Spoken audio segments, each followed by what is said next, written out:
hello সকলোকে নমস্কাৰ জনাইছো আৰু ইয়া কোলে গৈ আছো আপোনালোকে গমেই পাইছে ইয়া দেখিছে এইখন হৈছে অমৃত উদ্যান আমাৰ ওচৰতে আছে পাব্লিক হেলথত আছে অমৃত উদ্যান তাতে আমি ধুনিয়া কাম এটা কৰিবলৈ গৈ আছো আৰু কি কাম কৰিবলৈ গৈ আছো আপুনি কাৰ কাম কৰিবলৈ গৈ আছো আপোনালোকে গমেই পাব খুব ধুনিয়া সিঙ্গাৰ ডেইজি দাসৰ গানৰ ৰিলস কৰিবলৈ গৈছিল আমি হেনা আৰু সেই গানটো ৰিলস কোৰিওগ্ৰাফি কৰিছিলে গায়ত্ৰী বড়ো এয়া গায়ত্ৰীৰ মেকআপ হৈ গল গায়ত্ৰী মেকআপৰ পিছত মই কল অকমান ভিডিও কৰিলো তাই মেকআপৰ তাৰ পিছতে আমি সদুলে যাম আৰু অমৃত উদ্যানত যাম তাৰ প্ৰায় ধুনিয়াকৈ গায়ত্ৰী মেকআপ দি দিলো হেয়াৰ ষ্টাইল কৰিলো ধুনিয়াকৈ টাইপ ফটোৰ কাৰণে পজ দিছে ভিডিঅ'ৰ কাৰণে দিছে গতিকে আমি এটা খুব ধুনিয়া গান কৰিবলৈ গৈ আছো গানটো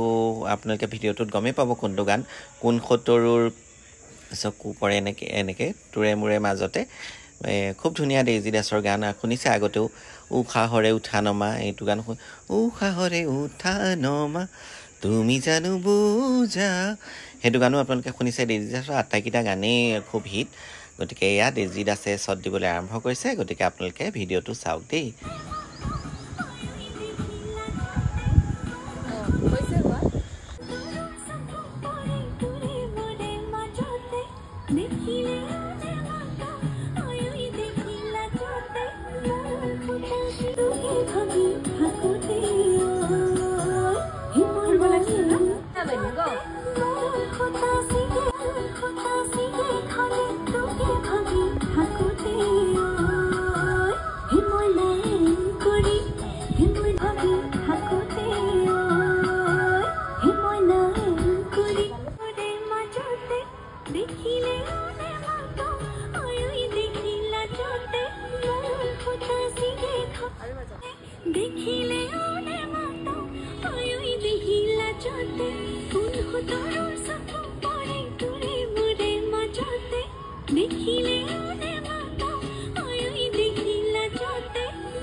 Jadi